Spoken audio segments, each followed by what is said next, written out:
नमस्कार विद्यार्थी मित्रांनो, सावित्रीबाई फुले पुणे युनिव्हर्सिटी अंतर्गत इन्व्हायरमेंटल सायन्स हे जी डिपार्टमेंट आहे, तर यासाठी जो MSc इन्व्हायरमेंटल सायन्स हा जो कोर्स आहे, यासाठी ॲडमिशनसाठी तुम्हाला एंट्रन्स टेस्ट द्यावी लागणार आहे। आता त्यासाठी जो सिलेबस असणार आहे, तर त्याविषयी आज आपण या व्हिडिओच्या माध्यमातून माहिती घेणार आहोत। नमस्कार, मी पवन आणि तुम्ही पाहतात एल्मामे पवन हे यूट्यूब चॅनल। तर चला तर आजच्या या व्हिडिओला सुरुवात करूया। बघा विद्यार्थी मित्रांनो, सावित्रीबाई फुले पुणे युनिव्हर्सिटी अंतर्गत जो ऑनलाईन एंट्रन्स टेस्ट एक्झामिनेशन 2024 होणार आहे, तर त्यासाठी बघा जो सिलेबस असणार आहे MSc इन एन्व्हायरमेंटल सायन्स या कोर्सेससाठी। तर बघा विद्यार्थी मित्रांनो, जो अपडेट सिलेबस आहे 2024चा तर त्यांनी अपलोड केलेला नाही, म्हणून तुम्हाला आता जो रेफरन्स घ्यावा लागणार आहे, तर जो 2023 या ऑनलाईन एंट्रन्स एक्झामिनेशनचा जो सिलेबस आहे, तर याचाच रेफरन्स तुम्हाला घ्यावा लागणार आहे। तर बघा युनिट फर्स्ट जो आहे एन्व्हायरमेंटल इश्यूज, तर यावर तुम्हाला क्वेश्चन येणार आहे। आता हा जो पेपर होणार आहे ऑनलाईन एंट्रन्स एक्झामिनेशन, तो 2 सेक्शनमध्ये होणार आहे। सेक्शन फर्स्ट जो आहे, तर तो तुम्हाला जनरल ॲप्टिट्यूड यावर तुम्हाला क्वेश्चन येणार आहे, आणि सेक्शन बी जो असणार आहे, तर तो तुम्हाला सब्जेक्ट रिलेटेड नॉलेज किंवा सब्जेक्ट रिलेटेड क्वेश्चन तुम्हाला येणार आहे। त्यामध्ये बघा सब्जेक्ट रिलेटेड जे क्वेश्चन येणार आहे, तर त्यामध्ये युनिट फर्स्ट जो असणार आहे एन्व्हायरमेंटल इश्यूज, यामध्ये बघा ग्रीन हाऊस इफेक्ट आहे, त्यानंतर बघा त्या रिलेटेड हे सब टॉपिक्स दिलेले आहे। हे तुम्ही व्हिडिओ पॉज करून बघू शकता किंवा राईट डाऊन सुद्धा करू शकता। तसेच बघा विद्यार्थी मित्रांनो, युनिट सेकंड जो आहे, तर तो biology and biodiversity and wildlife यावर तुम्हाला क्वेश्चन येणार आहे। यामध्ये बेसिक बायोलॉजी, तसेच बायोलॉजिकल डायव्हर्सिटी, ॲग्रो इकोसिस्टीम यावर क्वेश्चन येणार आहे। त्यानंतर genetic diversity, value of biodiversity, loss of biodiversity, त्यानंतर कन्झर्वेशन ऑफ बायोडायव्हर्सिटी या रिलेटेड तुम्हाला क्वेश्चन येणार आहे।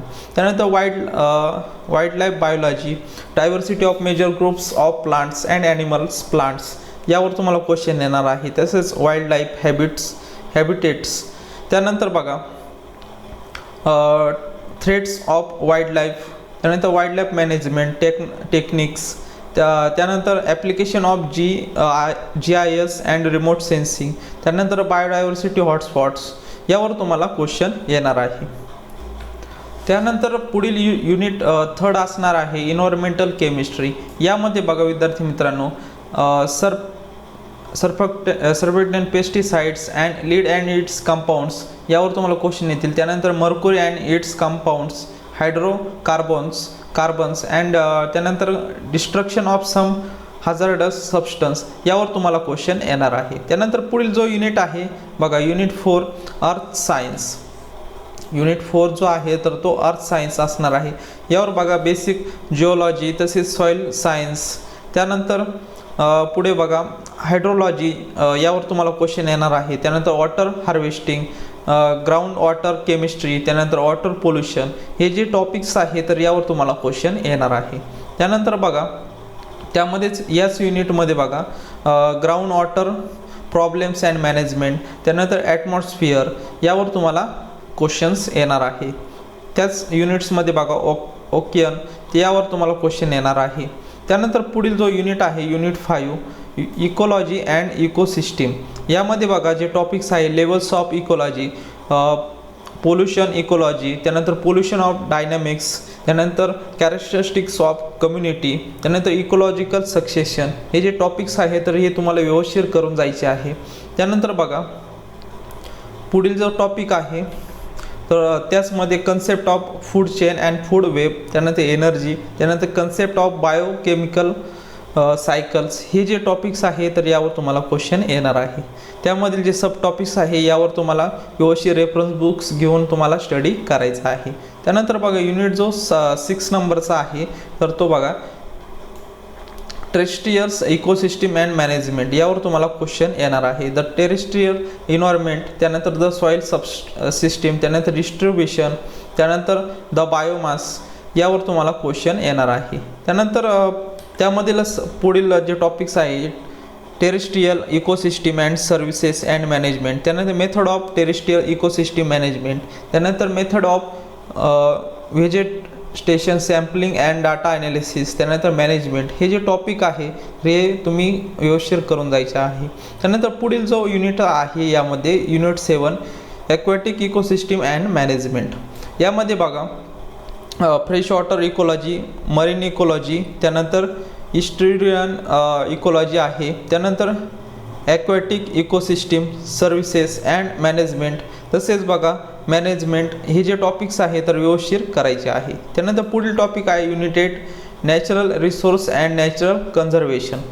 यामध्ये बघा नॅचरल रिसोर्स, त्यानंतर रिन्युएबल रिसोर्स, त्यानंतर food resource, non renewable resource, fresh and marine water resource, soil and mineral resource, energy resource, त्यानंतर man's interaction with natural resource, conservation approaches, त्यानंतर priority of conservation, objectives, methods, यावर तुम्हाला question येणार आहे. त्याचमध्ये आता बघा international efforts of conservation, wild life law and administration, हे जे टॉपिक आहे तर ते तुम्ही व्यवस्थित करून जायचे आहे.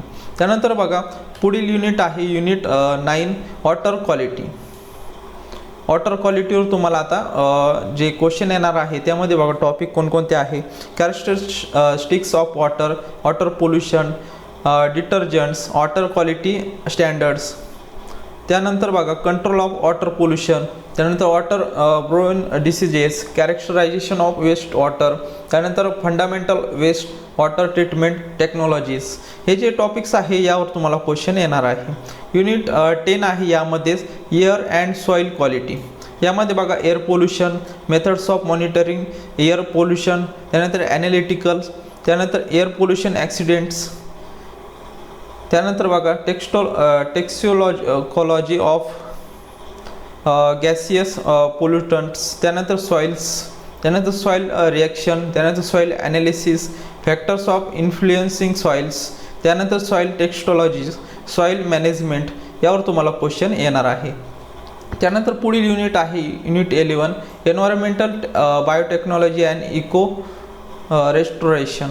त्यामध्ये बघा इन्व्हायरमेंटल बायोटेक्नॉलॉजी, त्यानंतर bio pesticides and NIMS pesticides, त्यानंतर प्लांट्स प्रॉडक्ट्स इफेक्ट्स, त्यानंतर कंपोस्टिंग व्हेरी मायक्रोपोस्टिंग अँड बायोफ्युएल्स, त्यानंतर GMOs इन इन्व्हायरमेंट, त्यानंतर बघा बायो फर्टिलायझर, मायक्रोब्स इन इन्व्हायरमेंट्स, त्यानंतर मायक्रोब्स इन ॲबिओटिक इन्व्हायरमेंट, त्यानंतर बघा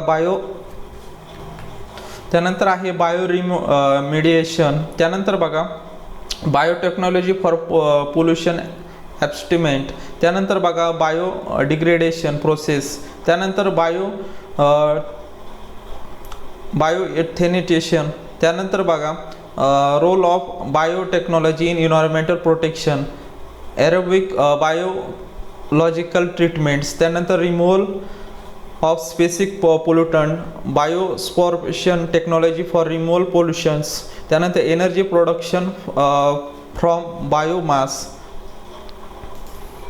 त्यानंतर पुढे बघा त्याचमध्ये आता युनिट 12 जो आहे तर तो बघा environmental law and policy safety and EIA and environmental ecosystem.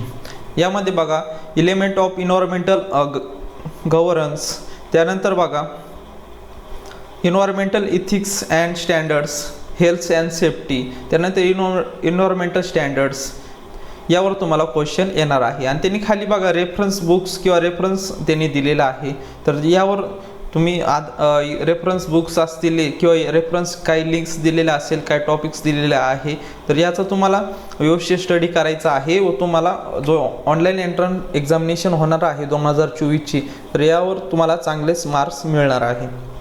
तर अशा प्रकारे आज आपण MSc इन इन्व्हायरमेंटल सायन्स हा जो कोर्स आहे तर यासाठी जो सिलेबस असणार आहे तर याविषयी आपण माहिती बघितलेली आहे.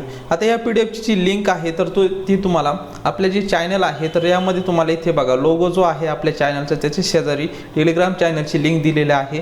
यावर क्लिक करून तुम्ही जॉईन होऊ शकता किंवा इथे मोरवर क्लिक करून अबाउट सेक्शनमध्ये लिंक्समध्ये बघा टेलिग्राम चॅनल लिंक, यावर तुम्ही क्लिक करून तुम्ही आपल्या चॅनलवर ही सिलेबसची PDF तुम्हाला अवेलेबल होणार आहे. तर विद्यार्थी मित्रांनो जे आपले चॅनल नवीन असेल तर चॅनल सबस्क्राईब करून घ्या म्हणजेच नवीन व्हिडिओ तसेच नवीन अपडेट्स तुम्हाला भेटत जातील. भेटूयात नवीन अशा एका व्हिडिओमध्ये. तोपर्यंत धन्यवाद.